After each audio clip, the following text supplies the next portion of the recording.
John Eckhart was born on August 27th of 1911 in Baltimore, Maryland with his twin brother Robert. Although they were twins, they couldn't have been more different. John was born with a severe case of caudal regression syndrome, a condition that affects the lower part of the spine during fetal development. Although his initial appearance is striking, he was still born with unusable legs and feet. However, John would describe himself as snapped off at the waist, and as you're about to learn, he would make the best out of his condition throughout his life.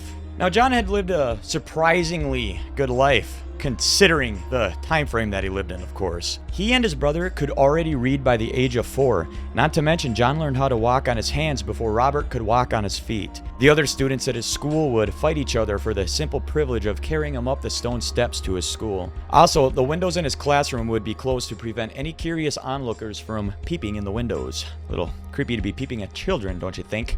It was at a local church event in 1923 that John would find his first taste of success at just the age of 12, as a man named John McAslin was hosting a show with quote-unquote stage magic. McAslin had called upon the audience for volunteers and was surprised by Eckhart as he walked up the stage with his hands. McAslin had convinced John to join the sideshow, and John's parents had signed a 1-year contract with McAslin, but John said he will only join if his brother would get to sign on too. The deal was set.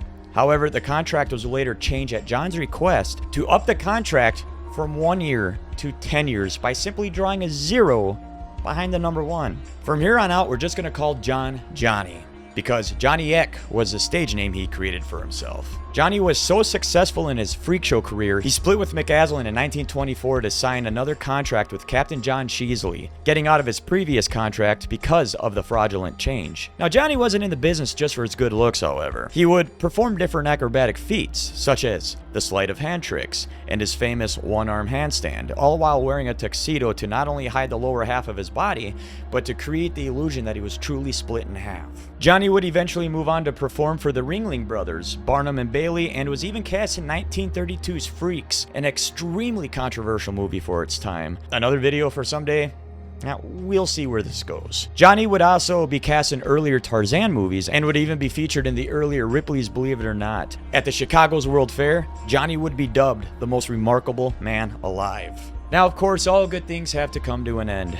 Johnny and his brother would move back to their childhood home, as by the end of the 1940s, the popularity of freak shows would die. Now, I'm not done with Johnny yet, because he did some pretty remarkable things throughout his life. He climbed the Washington Monument in 1938. He and his brother had their own 12-piece orchestra, Robert on the piano and Johnny being the conductor. He raced his own custom-built roadster.